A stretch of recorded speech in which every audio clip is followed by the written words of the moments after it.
was his baby, and he dropped a bunch of money into it, and so it was gorgeous. Yeah.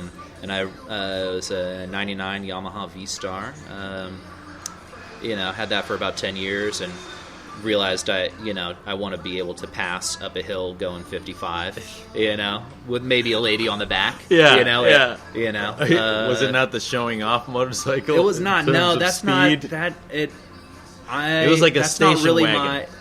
that's not really my vibe on a bike. I'm not trying to prove anything, and I think I haven't. I've only gone off the bike once. Hit a deer on the way home one time. You hit a whole deer. Deer. It was like a little deer. Okay, but so your when you're body going made 35, contact with his body. Yeah, her body. Yeah, I was going around a corner and hit this little doe and flew off. Flew off the top of the bike into the middle of the road and hurt my shoulder a little bit. The bike was not rideable. Yeah.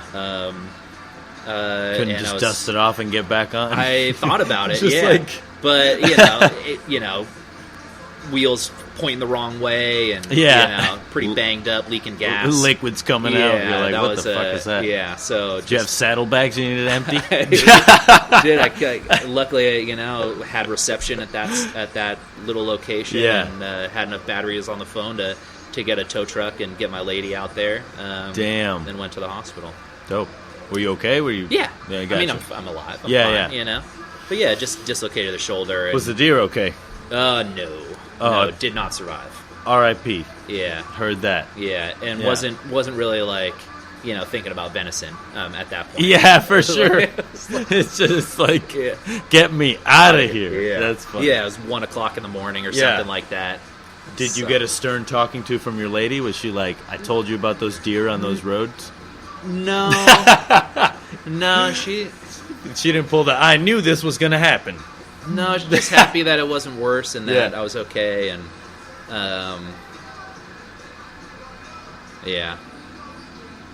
mean, scary times, man, but you get past it. But you got to be, Colby got hit on a bike, hurt himself. And then he fell one time. Remember, he comes in with like... Yes. They're like, I felt so bad because they're like, yeah, you're too ugly to work, bro. Yeah, I was about to say. They're like, you can't come out in the bar. Yeah. You can prep with us today, but then you're going to have to go home before the guests come. Scary devil eye out of here, I was like, damn, I thought that was always fucked up. But then sometimes I was like, I wish I fell off my motorcycle today. I think that was then I don't have to fucking go to work. Is this the easy way? Am I going to get workman's comp for a couple months? Like, get on disability, Yeah. Recruit? But that's not crazy, man. That's not how you live. Was Fernbar in your sights before you had left Charter Oak? Or was this No, it was after. I don't know. I kind of just like... I'm not really good at like getting out there and hunting and self-promoting and have that drive to like that's where I'm going, that's what I'm doing. Yeah. So it was kind of helping. I helped do a little consulting and open up a couple bars and help make some cocktail lists and stuff like that and hang out with other bartender, bar managers that were running programs and talk about their program and their list and. I was approached by a childhood friend. Her older brother and I have been tight since the beginning of high school. Traveled the world together, and they had another couple restaurants in the area, and approached me to help with build out or specs, design, back bar, maybe cocktail list. They were getting close to finishing up design and stuff, and the lady who kind of helped come up with the idea talked the talk, but couldn't put out a cocktail, Yeah. And so it's not. It is just mixing things basically together, and and repeating recipes, but there's a little bit of love, a little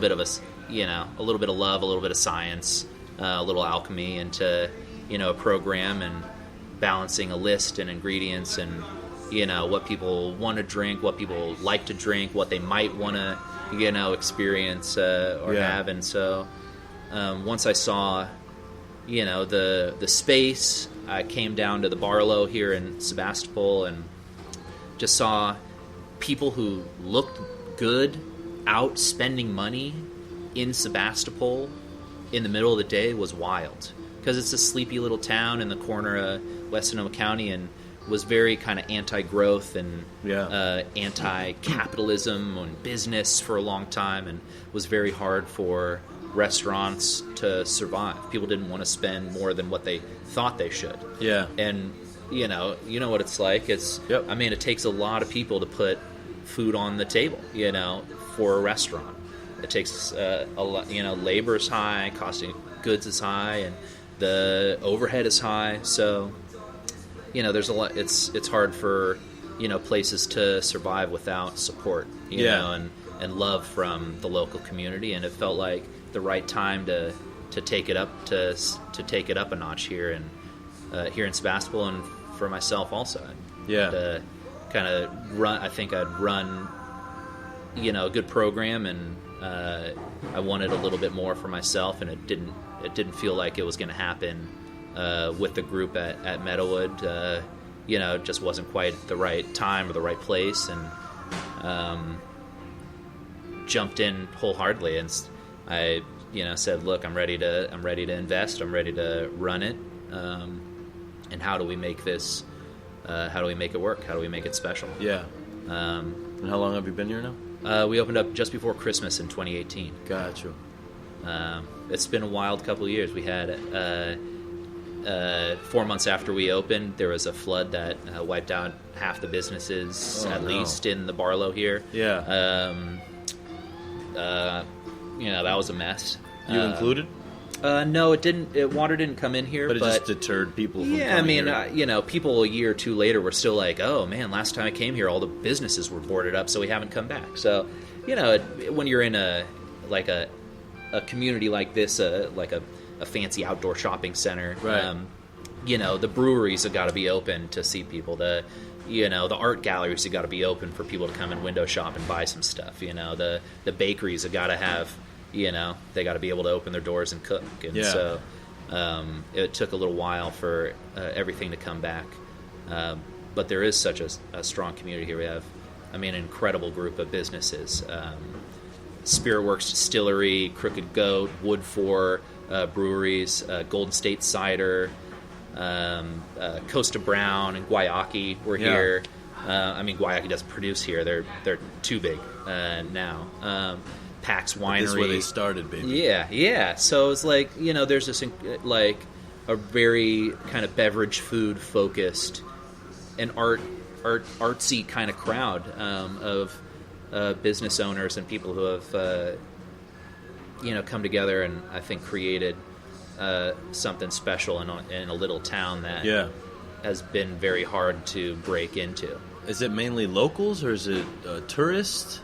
The last couple of years have been crazy. So, I'm not trying to say that this is the way that it will be, but for the last couple of years, people have been traveling locally. There's a lot more, like maybe we're not allowed to fly to Europe for so it's like, am I going to go to France or am I going to go to West Sonoma County and drink wine? And the people in the Bay Area or in the South or whatever have been coming out here and getting a little taste of kind of the life that a few people get to live out here. Sunshine, baby. And great food, great people, open space, beautiful coastline, enough wine to never go to every winery in the area. It's thousands of vineyards to go and see. Caves. It's a little less of the Disneyland out here. There's a couple. Yeah, it's Napa's not like got Napa Napa's got like the Disneyland of wine. Yeah. You know that dude who used to he worked at Meadowood. I forget his name. He was beautiful man, tall. He once dropped Bernie. No. Oh, well, I shouldn't start naming all the men that I think that work there. That's a long list, bro. Yeah. There's a lot of beautiful people there. Yeah. I thought I was hot, then I walked in and I was like, I don't know. I know about myself. Yeah. He dropped like a tray of 20 glasses in the dining room. That's a major part of his story. That whenever anybody was like, "Oh yeah," like I think his name was Chris. Oh, did he move up north to work at? Canlis? I think so. Did he work Something out like at a bar that. with me? Chris Gandenberger, maybe. Maybe, yeah. Tall guy, blue eyes. Oh no, that wasn't him. He is a dark guy. Well, all right. I don't know why originally I brought this man up, but wine related. Oh yeah, he told me Napa's for auto parts, Sonoma's for wine, and I'm like, I think you only say that. Yeah, people from Sonoma County say that. I've never heard anybody say that.